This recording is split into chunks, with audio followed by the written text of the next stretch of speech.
Cada vez que llegamos a esta época navideña, quizás las cosas que comenzamos a sacar a relucir en el corazón, más que nada son el asunto de nuestras relaciones, y eso es algo que nos persigue toda la vida, porque somos personas sociables, aún quizás los más asociales, como yo me he confesado con usted, yo soy medio asocial, no antisocial, soy un poco asocial para algunas cosas, pero todos estamos diseñados para manejarnos en relaciones, ya sea de hijos con padres, padres con hijos, esposos con esposas, viceversa, esposas con esposos.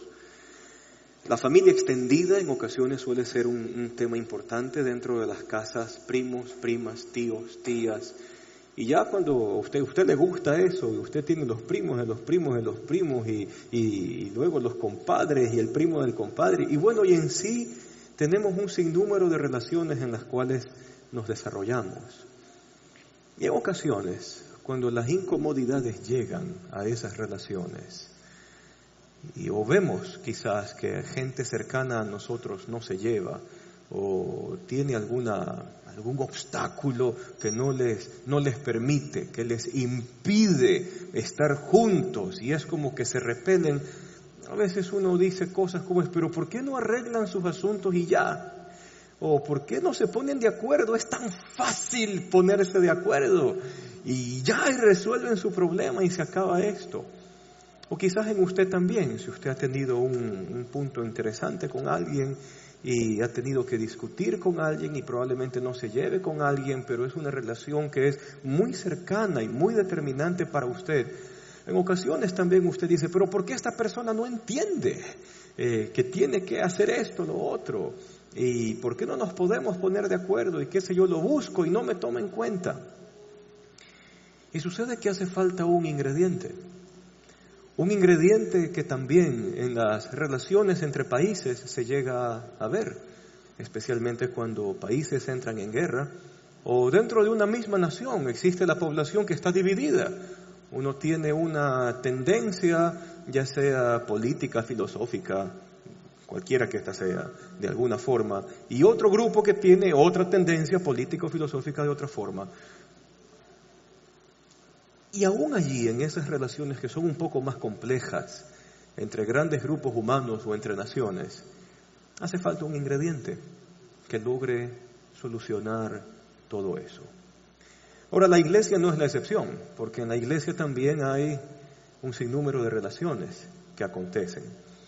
Y el problema con la iglesia es que en ocasiones la iglesia genera ciertos discursos que en vez de compartir aquel ingrediente que puede ayudar a solucionar esos problemas y esos conflictos, en ocasiones la iglesia hace todo lo contrario y aumenta la brecha o hace más grande la grieta y no se logra resolver eso que tanto molesta.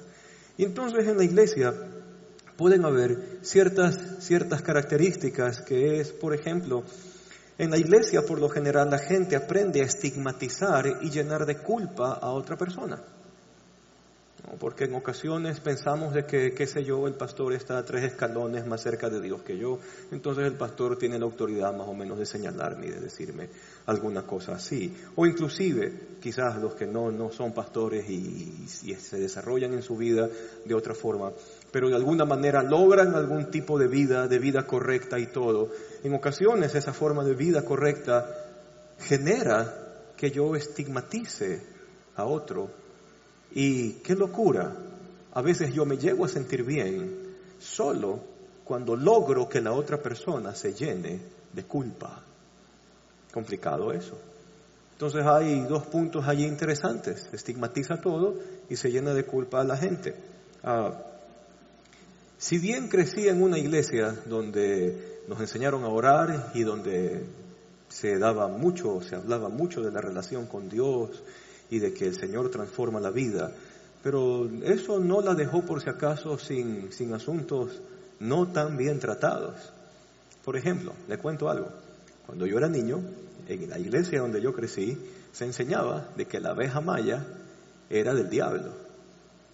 Y entonces ningún niño podía ver la abeja maya, porque la abeja maya es el diablo. Entonces, si por último se llegaba a descubrir quiénes eran los productores de la abeja maya, entonces toda esa productora que genera esas caricaturas son hijos del diablo, están endemoniados porque generan una cosa así. Otra, en donde yo crecí, las mujeres no podían usar pantalones. ¿Ya? ¿Por qué? Porque el pantalón es la ropa del hombre. Y entonces, como es ropa del hombre, y no usando bien la ley de Dios, porque por si acaso hay un mandamiento que dice, no usará el varón ropa de mujer, ni la mujer usará ropa del varón. A veces usando mal ese texto se prohibían cosas así. Te cuento otra. No se podía usar maquillaje. ¿Ya? ¿Por qué? Porque si usabas maquillaje, tú le estás abriendo el corazón hacia la vanidad, ¿no? Entonces, como le estás abriendo el corazón a la vanidad, y la vanidad del diablo, los demonios y todo, entonces echa a un lado eso de allí. Otra, no se podía pintar el pelo. Eso de verdad es algo de risa. ¿Y por qué? Porque se tomaba un texto de Mateo todavía, de Mateo. Se toma un texto de Mateo donde Jesús dice, hablando del afán, por si acaso, hablando del afán, y Jesús dice, por mucho que te afanes, no puedes hacer blanco o negro ninguno de tus cabellos. Entonces de allí salía la base bíblica para decir que pintarse el cabello, más que nada para las mujeres, eso es pecaminoso. Entonces imagina cuál era el señalamiento para la gente que caía en esos temas. Terrible, terrible, ¿no? Ahora usted se puede preguntar, ¿y qué quiere decir eso de que no se puede hacer blanco o negro ninguno de sus cabellos? Es una forma muy de Jesús, muy judía de hablar, que por más que usted se empeñe, no se puede detener a la vida que pasa frente a sus ojos. Usted no puede detener el envejecimiento, ¿o sí? No hay cómo. Así nos metamos botox, ácido hialurónico, cambiemos de dieta y todo, quizás podemos extender nuestro tiempo de vida, pero no podemos detener el paso del tiempo de nuestra vida. Pero en todo caso, hay un sinnúmero de cosas y frases que también salen. Por ejemplo, si no eres como nosotros, no vas a ser aceptado. Si no haces si no haces la lista de lo que nosotros sí hacemos, y si no tomas la lista de lo que no hacemos, entonces no puedes ser parte del pueblo de Dios. Otra, si no sientes culpa eterna, porque ese es otro, ¿no? A veces vemos personas que han tenido un pasado medio complicado y muy interesante de leerlo y de analizarlo. Y bueno, digamos que esa persona llega a la libertad en Cristo, ¿no? Y digo, Señor, te doy gracias por tu perdón, esto y lo otro. Y a veces yo que estoy afuera digo, pero con todo eso que ha hecho, debería sentirse mal toda la vida. Pero ¿y qué pasa si esa persona recibió el perdón de Dios y su corazón ya se siente libre para hacer lo que Dios quiere hacer con él? Pero en ocasiones solemos pensar en que la gente debe de sentir culpa eterna por todo lo que ha hecho en su vida, y de eso no se trata la gracia. O por último, si no tomas al pie de la letra todo lo que yo te digo, a ti te va a ir mal, ¿no? Y de alguna manera queremos ejercer presión para que otras personas hagan lo que yo creo que se tiene que hacer. Y ese tampoco es el punto.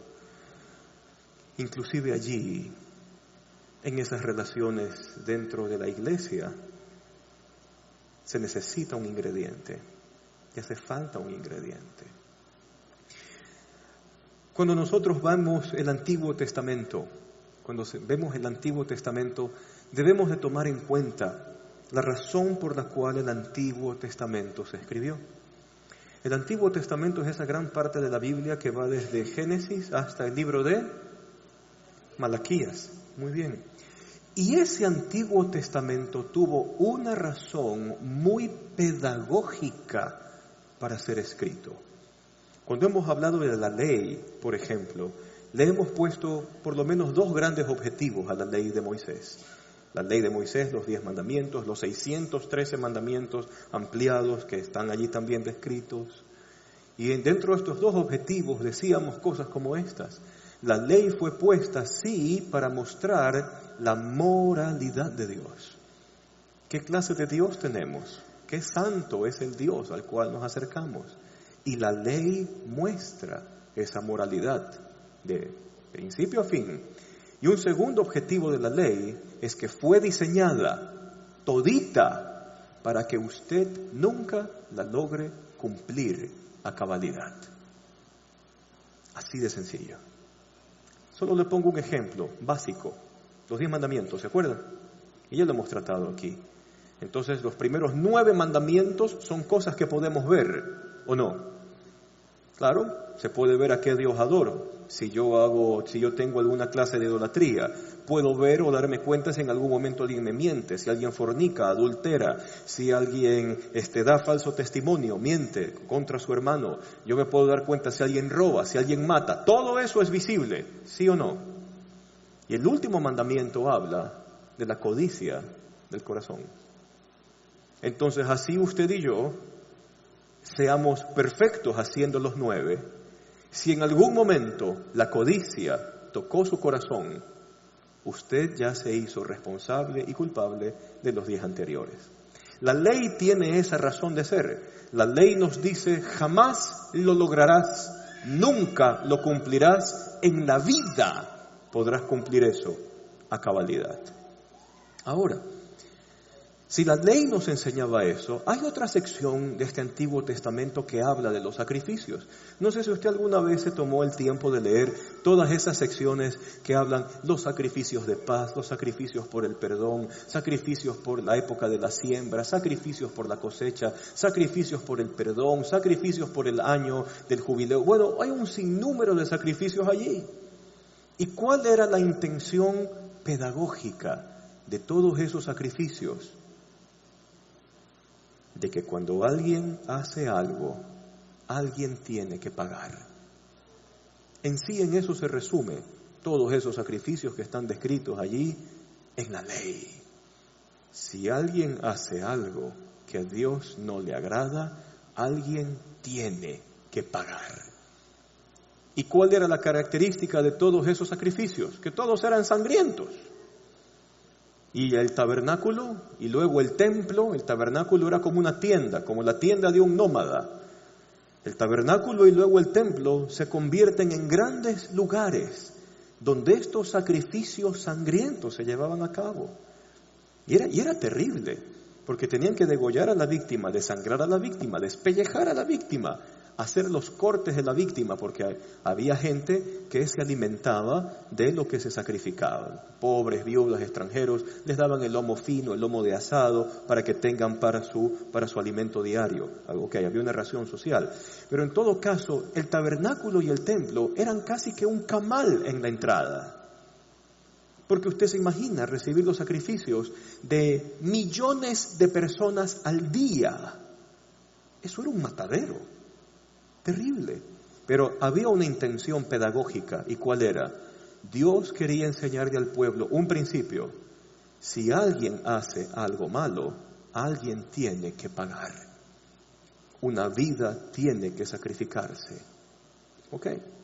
El punto está en que a veces nosotros hemos tomado la ley y nosotros la hemos interpretado a nuestra manera y no conforme Jesús de Nazaret. Porque cuando llegamos al tema de Jesús, nosotros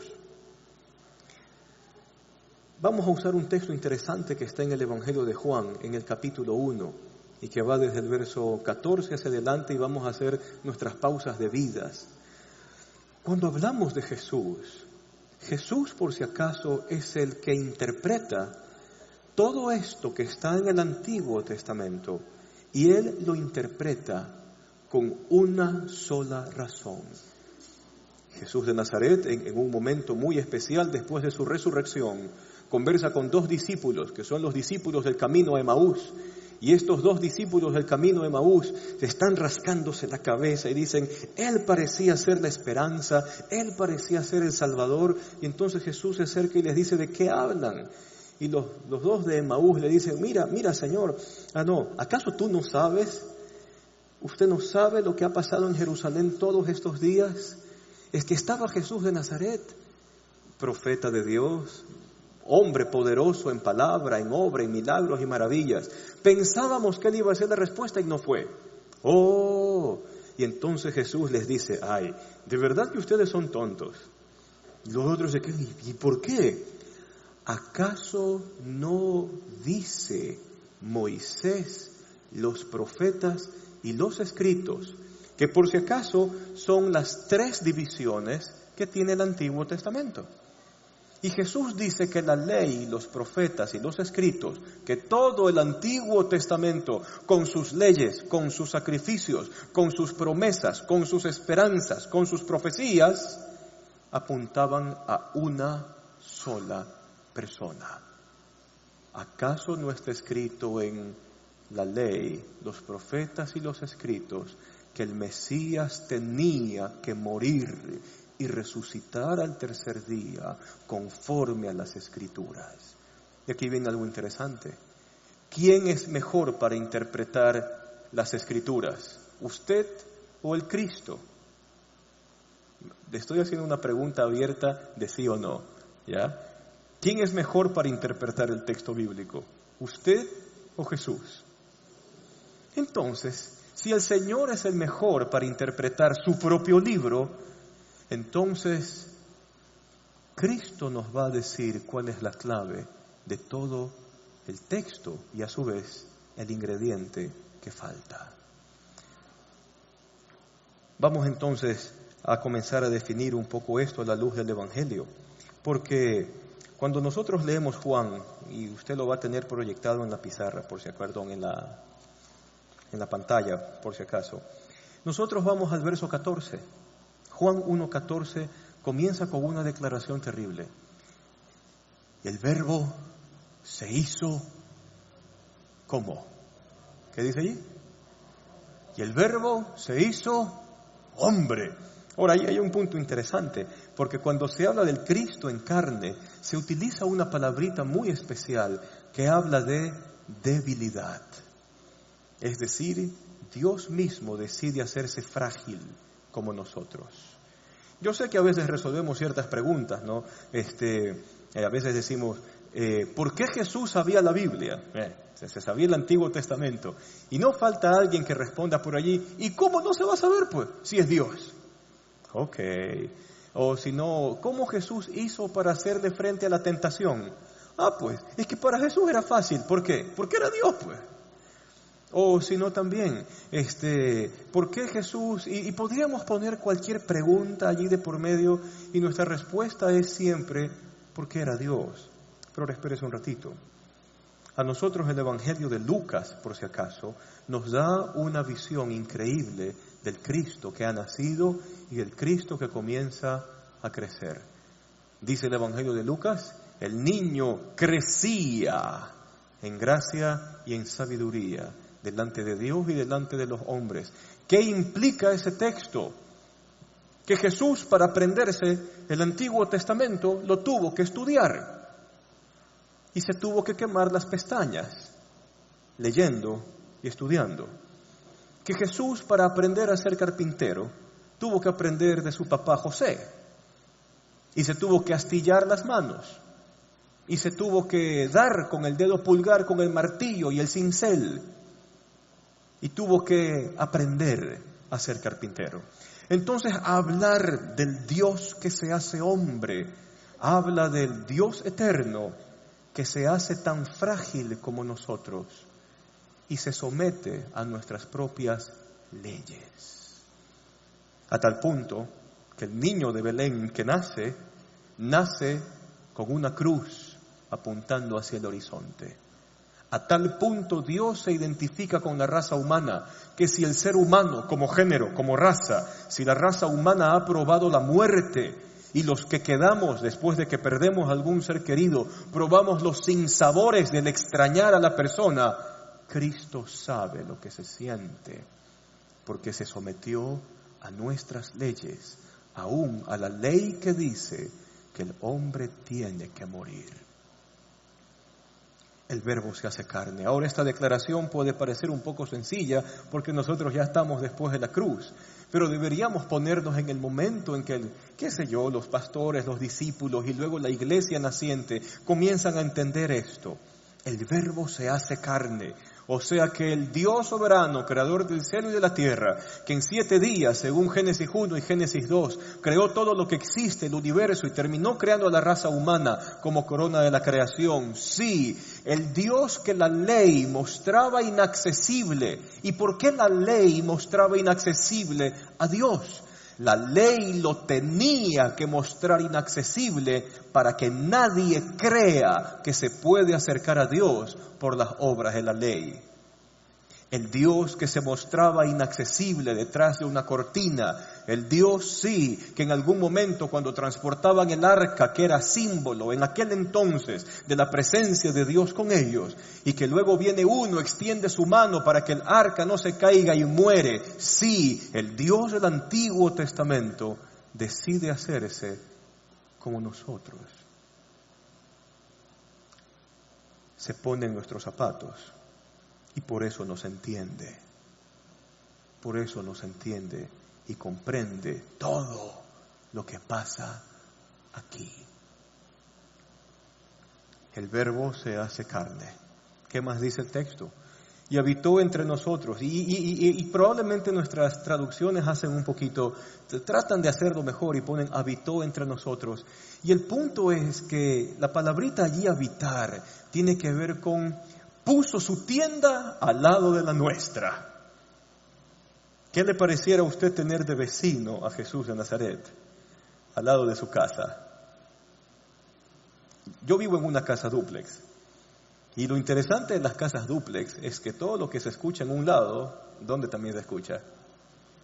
Se escucha pegado, porque compartimos una pared con la casa de al lado. Y cuando el texto habla de que Jesús pone su tienda al lado nuestro, está fuertemente marcado el sentido de quiere relacionarse conmigo. Ya no por medio de la ley, porque ¿cuál era el objetivo de la ley? Decirte que tú y yo jamás lo podremos lograr con lo que hacemos. ¿Y cuál era el otro sentido de la ley? Que lo acabamos de decir ahorita. Presentarnos a un Dios inaccesible por medio de la ley. Pero ahora Cristo, ¿qué es lo que hace? Él muestra que Dios es accesible, pero solo porque Él lo hace y solo por Él mismo. Esta razón por la cual Juan 1:14 habla del Verbo haciéndose carne es lo que luego otros escritores de la Biblia comienzan a interpretar como esto. Por eso solo puede existir un solo mediador entre Dios y el hombre. ¿Quién? Ninguna otra persona, solamente Cristo. ¿Por qué? Porque Él es el que puso su tienda junto a la mía. Es el único que hace eso. Mediador. Hebreos también dice lo mismo. Tenemos un sumo sacerdote.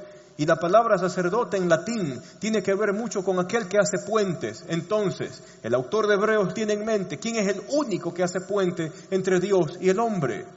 Él mismo. Porque Él se hace como nosotros. Nadie ha hecho eso. Ni Pedro, ni Pablo, ni Lucas, ni Juan, ni Santiago. Ninguno de ellos hizo eso. Entonces la declaración de que el Verbo se hace carne me llega a mí. Cristo se convierte en el cumplimiento de todo lo que fue dicho en la ley, los profetas y en los escritos. Y ahora me viene a manifestar el ingrediente que hace falta para que todo encaje. Y seguimos nosotros con nuestra lectura. En el verso 14 mismo dice, y nosotros hemos contemplado su gloria, la gloria que corresponde al Hijo, el unigénito del Padre, y aquí vienen los dos ingredientes increíbles. ¿Qué vino a traer Cristo? Lleno de gracia y de verdad. Lleno de gracia y de verdad. Entonces, si a lo largo de este año hemos estudiado la gracia, cuando llegamos a Navidad y comenzamos a contemplar, yo sé que los adornos son bonitos, yo sé que armar el pesebre es bonito, yo sé que tener el árbol en la casa con foquitos es bonito, todo eso es bonito, pero Navidad habla de que todo se ha cumplido. porque la esperanza ha llegado. ¿En la figura de quién? De un niño frágil, humano, y que está destinado a morir. Y Navidad tiene que ser vista como el cumplimiento de esta promesa que nos ha traído estos dos ingredientes que nos hacen falta. Y comienzan estos ingredientes ¿con qué palabra? Gracia y verdad. Los dos siempre irán de la mano. Ahora, cuando Juan habla de que él ha contemplado la gloria de Dios, oh sorpresa, nos topamos también con otro concepto interesante. Porque por si acaso, en el Antiguo Testamento, en todos sus escritos, de los mandamientos, los sacrificios y todo lo que acontecía en el tabernáculo y el templo, la gloria de Dios era inaccesible. Para aquellos que tenemos tiempo en el Señor conocemos ese concepto. La gloria de Dios, eso no era o no era inaccesible. Era inaccesible. Inclusive Dios le dijo a Moisés, nadie me puede contemplar a mí cara a cara y continuará viviendo. Si alguien se atreve a verme cara a cara, muere. Hasta Dios mismo advertía de lo que su gloria era. Y sucede que cuando yo tengo a Jesús entre nosotros, Juan puede decir, y esta palabra los comienza a meter en shock a los lectores del Evangelio y a la cristiandad y al mundo judío y al mundo gentil, poder contemplar la gloria, y nosotros podemos poner entre paréntesis, inaccesible de Dios.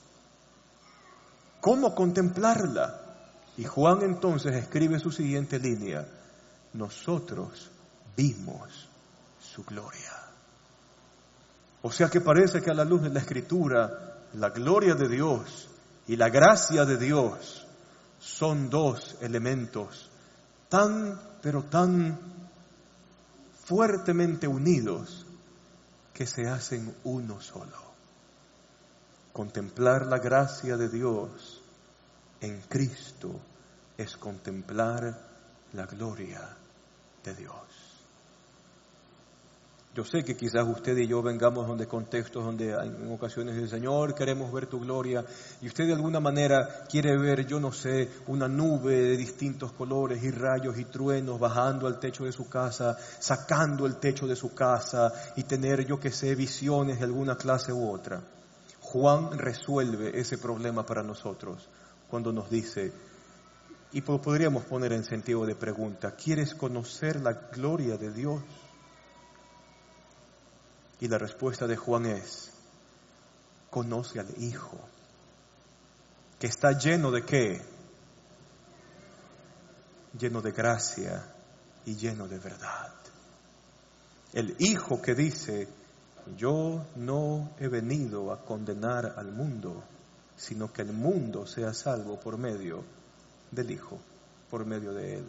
El Hijo que dice a la mujer encontrada en el mismo acto de adulterio, yo no te condeno, he alejado a los que te condenan también. Ahora sí levántate, no lo vuelvas a hacer, no peques más. El Hijo que muestra gracia y verdad. Continuamos entonces con nuestro texto de Juan. Dios haciéndose carne contrasta muchas cosas. El malentendimiento que la gente tenía de Dios. Porque con todo lo que hemos hablado, la gente malentendió todo el Antiguo Testamento, todas las expectativas sobre el Señor mismo. Y la gente comenzó a pensar en que Dios es inaccesible, de que a Dios no se le puede acercar, de que Dios nunca me perdonará tal cosa. En ocasiones, hasta cuando vemos cosas terribles en el mundo, decimos, Dios podrá perdonar todo menos eso. Y usted le puede poner la palabra que usted ha usado en ese tipo de comentarios. Pero el entendimiento de Dios que nos da Jesús es que Dios está dispuesto a perdonarlo para otra vez relacionarse con usted. Y a medida que usted se relaciona con Él, Dios cambia su corazón. Dios haciéndose carne habla de accesibilidad. Dios haciéndose carne habla de empatía. Dios haciéndose carne habla de cercanía. Entonces, cuando usted y yo perdemos un ser querido, podemos decir, Él sabe lo que se siente.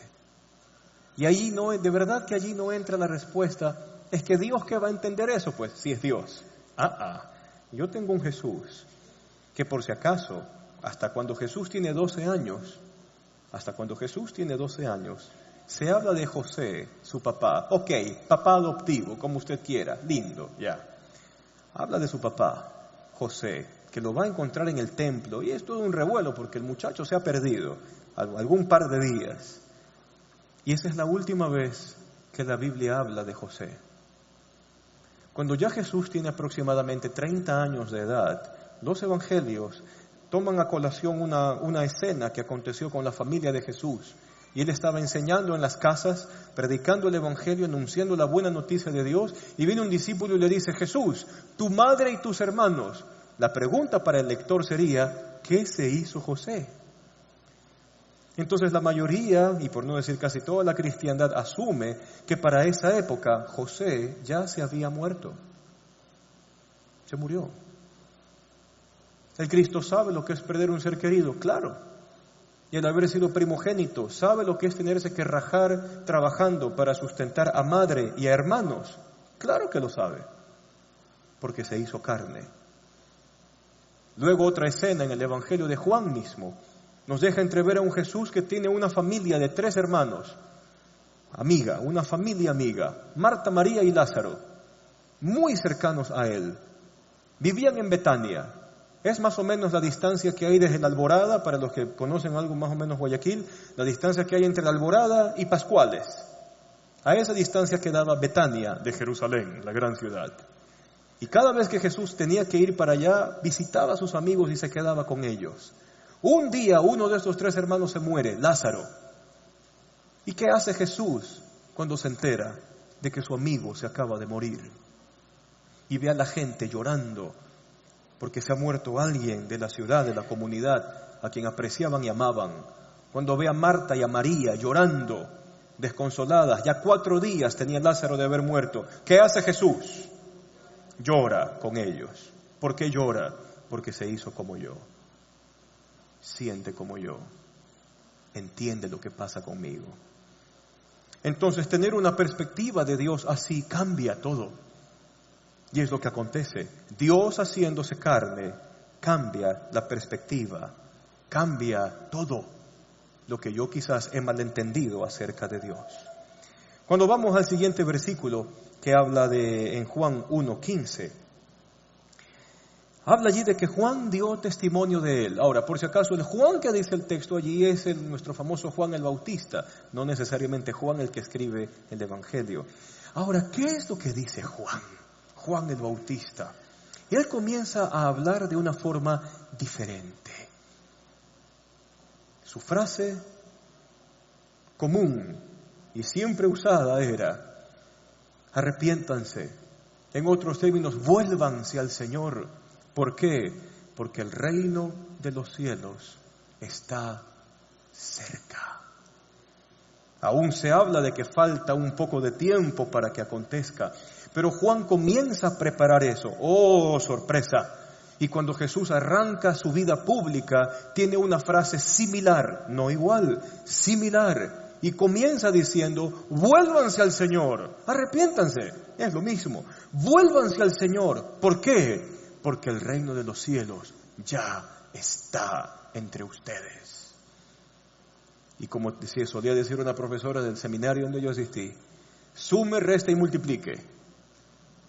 Si Cristo dice que el reino de los cielos está cerca, y el Hijo es la muestra de la gloria de Dios, y la gloria de Dios se deja ver ¿en qué ingredientes?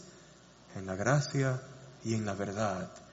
Entonces el reino de los cielos es la muestra de la gracia de Dios y la verdad de Él. Y yo sé que usted ha escuchado un sinnúmero de cosas en la descripción del reino de Dios, pero para los evangelistas y la iglesia naciente, Hablar del reino de Dios era así, hablar Dios gobierna, pero para gobernar el corazón Dios usa este ingrediente que es la gracia y la verdad como dos ingredientes inseparables en lo que Él ha venido a hacer. Y hablamos un año de gracia, así que no vamos a empeñar el tiempo que nos queda para explicar de qué se trata eso. Pero el reino de Dios tiene que ver con eso.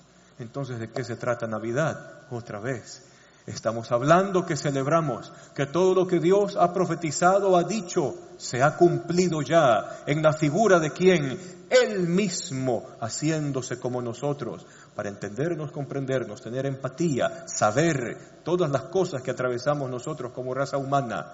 Y allí se nos borra. Yo sé que es Dios, Cristo es 100% divino, pero allí se nos borra a veces esa respuesta que la hemos usado como excusa. ¿Y cómo es que Cristo le hace frente a la tentación? Es que es Dios, pues. Y eso de alguna forma es como que a mí me deja a la vera del camino, verás tú cómo te las arreglas.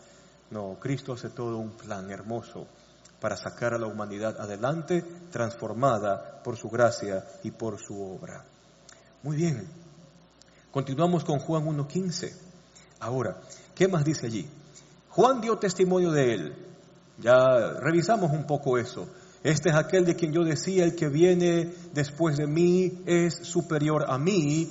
Y aquí, por si acaso, el Evangelio da una puntada hacia la divinidad de Jesús. ¿Por qué? Porque Jesús existía, dice Juan el Bautista, antes que yo. Una forma de hablar de que el mismo Dios del Antiguo Testamento, que tuvo todo este trato con el pueblo de Israel para que entienda muchos conceptos acerca de Él, este mismo Dios que existe desde el principio se ha hecho como uno de nosotros. ¿Qué es Navidad? Dios haciéndose carne para mostrarme su gracia y su verdad. Ahora, si gracia tiene que ver con que yo le doy a alguien lo que no merece, aquí viene un punto interesante del sermón de hoy día. ¿Tiene alguien usted en su corazón que le ha hecho algo que puede ser casi que imperdonable? No me responda, usted sabe la respuesta. Y probablemente usted en su corazón aún guarde dolor por aquello que a usted le fue hecho. Comenzamos diciendo que hay relaciones a las cuales les falta un ingrediente. Hay relaciones entre países a las cuales les hace falta un ingrediente. Hay relaciones entre grupos humanos dentro de un mismo país que tienen diferentes filosofías de cualquier tipo, que les hace falta un ingrediente. ¿Y cuál es el ingrediente? La gracia y la verdad. Vaya pensando qué va a preparar de regalo para alguien que necesite gracia y que no necesariamente es alguien que a usted le caiga tan bien. Porque de eso se trata la gracia. Y ya vamos a ir poniendo un poquito más de ingredientes en este lindo plato. Juan 1:15. Y entonces, ¿qué acontece? El Cristo encarnado, Dios mismo, se hace, diseña, cumple y lleva a cabo su propio plan. Su propio plan. Entonces, suelen haber preguntas, ¿y la gente del Antiguo Testamento? Oiga, Dios ya se encargó de ese problema y a veces nosotros hacemos nuestro problema lo que Dios ya resolvió. Pero con todo metámonos. ¿Y la gente del Antiguo Testamento, cómo entonces se acercaba a Dios? ¿Cómo entonces, si no es por la ley, si no es por el sacrificio, si no es por esto, cómo se acercaban a Dios? Simple. Ellos tenían que mantenerse en una esperanza de que algún día vendría el nacido de mujer que destruya el consejo del mal, que algún día vendría como profeta que siga la tradición de Moisés al hablar la palabra de Dios, que algún día vendría aquel que habla los salmos, que sufriría, que sería maltratado, que sería crucificado, que algún día vendría el descendiente de David para reinar para siempre, que algún día vendría aquel que el mismo Deuteronomio decía que se encargaría de cambiar el corazón. Por esa esperanza, esa gente fue transformada. Y todo eso en Cristo halla su razón. Por eso Cristo cumple su propio plan. Y al momento en que el plan se cumple, las puertas quedan desplegadas. La gloria de Dios se deja ver en su gracia y en su verdad. Para nosotros, para toda la humanidad. Y continuamos nosotros con el texto, 1:16. Luego dice Juan aquí en Juan 1:16, que de su plenitud todos los que nos hemos acercado al Señor, se entiende allí, todos los que nos hemos rendido ante la gracia de Dios, todos los que hemos hecho del Cristo el Señor, el dueño, el Rey de nuestra vida, dice allí, nosotros hemos de su plenitud, que dice, todos nosotros hemos ¿qué? Todos nosotros hemos recibido de su plenitud. Y Juan, ¿cómo describe la plenitud de Dios? Gracia sobre gracia. Fíjese que el texto no dice ley sobre ley. El texto no dice moralidad sobre moralidad. De su plenitud todos hemos recibido. ¿Y cuál es esa plenitud de Dios? ¿Qué es plenitud, por si acaso? ¿Es algo que llena? Todo, gracias. Plenitud tiene que ver con eso, es algo que llena todo. Y aquí viene el punto. Todas las cosas y todas las áreas de mi corazón, Dios ha diseñado un plan para que sean llenadas con este ingrediente. ¿Y cuál es? Gracia sobre gracia. Entonces las faltas de perdón de mi corazón, ¿con qué Dios las quiere llenar? Con algún sentido de culpa. ¿Por qué no perdonas? ¿Por qué no perdonas? No. Esa área de mi vida tiene que ser llena de ¿qué? De gracia sobre gracia. Cuando Dios y su gracia llenan esa parte dolorosa de mi corazón, puedo perdonar. Cuando tengo un conflicto matrimonial o con hijos, esa parte de mi vida solo puede ser llena con un solo elemento. ¿Y cuál es? Gracia. Si Dios lo dice, ¿quiénes somos ustedes y yo para tratar de llenar eso con otro ingrediente que no sea gracia sobre gracia? De su plenitud todos hemos recibido gracia sobre gracia. Vamos por el verso 16. Aquí hay unas frases que son interesantes de revisar después de leer el verso 16. Y son las siguientes. La plenitud de Dios se deja de ver ¿en dónde? Se deja de ver en su gracia. Y creo que eso ya lo tenemos claro. Otro. ¿Quién es Cristo? ¿Qué dice allí? Cristo es la manifestación de la gloria de Dios. Es la gloria de Dios explícita a nosotros. Y la última, como conclusión de estos pensamientos, su gracia es su gloria.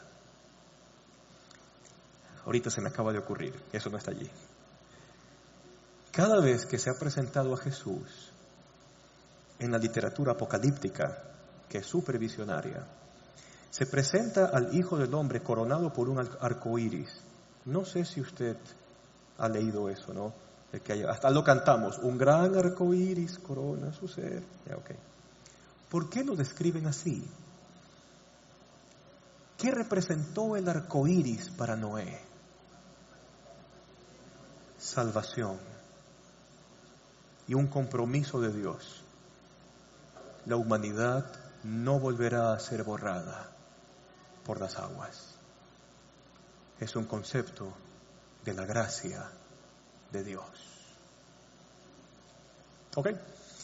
La gloria de Dios y la gracia se comienzan a entremezclar y es el ingrediente que necesitamos. Siguiente texto, Juan 1:17. Aquí viene otro punto. La ley fue puesta ¿por quién? Dice el texto. La ley fue puesta por Moisés, mientras que la gracia y la verdad nos han llegado por medio de ¿quién? Ahora, esto no quiere decir que Moisés es despreciado. Moisés ha sido mal leído, que es diferente. Pero para cuando Juan escribe, hay mucha gente mal informada que ponía a competir a Moisés y Jesús. ¿no? Entonces decían cosas como esta: no, pero es que mira, todas las leyes que nos entregó Moisés para hacernos mejores, así ha sido cocinado. Y Jesús, con el mensaje de su gracia, ¿qué es lo que va a lograr? De que todos nosotros nos desencarrilemos, de que pensamos de que vamos a ser unos sinvergüenzas, de que nos vamos a tomar la vida, más o menos living la vida loca. Y a veces se entiende mal el asunto de la gracia. Porque cuando la gracia llega al corazón, transforma de tal manera, que la ley no es obligación, porque ya es un efecto natural, ser como Dios quiere que yo sea. En la época de Juan los ponían a competir a los dos. ¿Quién es mejor? ¿Moisés o Jesús? No entendían la Biblia. Juan tiene que decir: ok, Moisés nos dio la ley, pero la gracia y la verdad vino por mano de ¿quién? Por mano de Cristo. ¿Y quién es Jesús? Dios hecho hombre. Si pensaban que Moisés está acá y Jesús está acá, Juan acaba de hacer esto.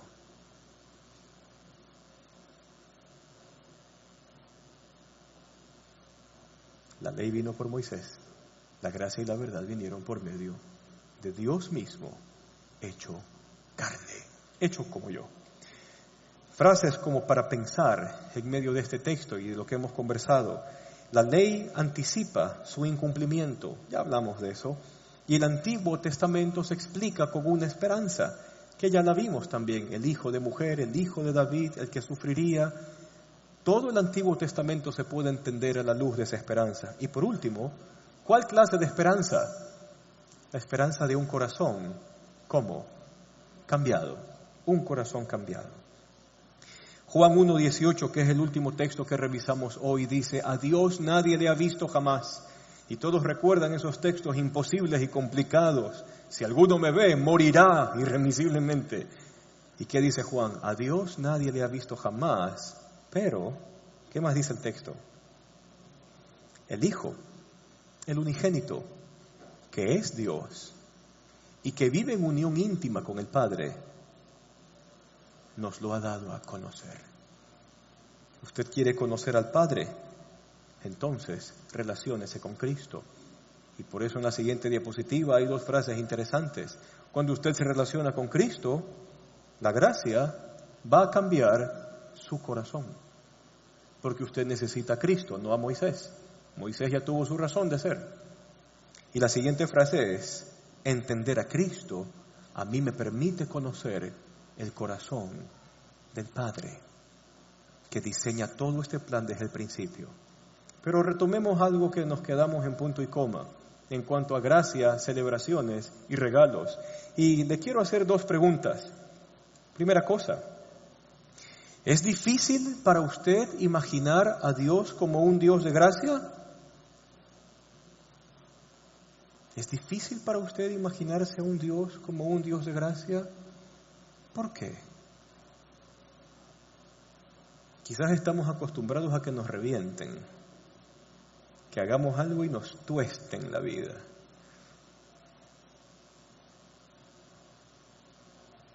El apóstol, el que escribe el libro de los Hebreos, dice de que nuestros padres terrenales que nos disciplinaban, nosotros los venerábamos y los respetábamos. Y luego pone en contraste cuánto más al Dios y Padre nuestro que está en los cielos, siendo que Él no nos ha tratado como nosotros merecíamos. ¿Cómo merecíamos ser tratados? Lo peor, el peor trato. ¿Y qué trato nos dio Él? El mejor trato, entregando a su Hijo por mí. Pero esto es para que usted lo medite. Es difícil entender de que Dios es un Dios que deja manifestar su gloria, su plan en la gracia. Y una siguiente pregunta, y es quizás la más interesante para aplicar la Navidad, es: en tu mundo de relaciones, ¿cuál es la relación donde a usted le es más difícil mostrar gracia? ¿Y por qué? Le ayudo con la respuesta. porque tenemos miedo. Miedo en que quizás los refranes a veces forman teología de vida. Miedo a que la gente interprete de que si le doy la mano se me va a trepar hasta el codo. Miedo de que se vuelvan a aprovechar de mí otra vez. Miedo de quedar en vergüenza y quedar ante el resto como crédulo y como una persona sin sentido común. Dios arriesgó dar a su Hijo en su plan, aún sabiendo que muchos íbamos a decir que no, aún sabiendo que muchos iban a despreciar su intención de gracia. Y cuando hablamos de Navidad, implicará también tomar ese riesgo. Vamos a compartir la gracia y para eso nos ayuda nuestra última diapositiva. Vamos a compartir la gracia de Dios. No necesariamente con quien se la merezca, porque la gracia no se trata de merecer, pero sí con alguien que la necesita. Y quizás no le estoy diciendo de que vaya, cómprele un regalo y acérquese a esa persona, pero por lo menos este domingo y en esta semana, si usted ha ubicado en su corazón y en su cabeza alguien con quien compartir la gracia, le invito a hacer algo. Comience a orar desde el fondo de su corazón por esa persona que probablemente no merece nada, ni siquiera merece su simpatía. Pero la gracia se trata de eso, de dar lo hermoso a quien no lo merece, pero que sí lo necesita. Porque eso hizo Dios con nosotros. No nos dio lo que merecíamos, pero nos entregó sin condición lo que profundamente necesitábamos. Gracia para vivir. Eso es Navidad. Vamos orando. ¿Le parece? Vamos a orar. Te damos gracias, Señor, en esta mañana por estar con nosotros. Gracias, Señor, porque tu gracia trasciende nuestro corazón y nuestros pensamientos. Aún nuestros conceptos acerca de ti son transformados día a día por tu gracia y tu verdad. Gracias, Señor, porque te has hecho cercano y accesible a nosotros. No distanciado, no intocable, no lejos, tan cerca como alguien que quiere vivir al lado de mi casa, tan cerca como alguien que quiere vivir en la habitación contigua donde yo duermo, tan cerca de nosotros que hasta lo podemos tocar. Y permítenos, Señor, en esta Navidad, ir más allá de regalos que son bonitos, pesebres, árboles que son bonitos, e ir al sentido de que tu nacimiento inauguraba la gracia de Dios para esta humanidad loca y que vive una vida loca. Gracias por hacerte cercano a nosotros, Señor, y por venir a decir nuestra verdad, la verdad de que estamos perdidos y que no vamos a un buen fin si nos alejamos de ti. Pero al mismo tiempo, gracias, porque tus brazos están abiertos para recibirnos y hacer una celebración por la reconciliación que tenemos contigo. Usa nuestras vidas en esta época de Navidad. Usa nuestras vidas para compartir tu regalo con quien pensamos que no merece nada, aun cuando nosotros fuimos quienes no merecían nada. Te damos gracias, Señor, por todo. Bendícenos y sé con nosotros en esta semana. En el nombre de Jesús. Amén. Amén. Que el Señor les bendiga. Nos vemos el próximo domingo.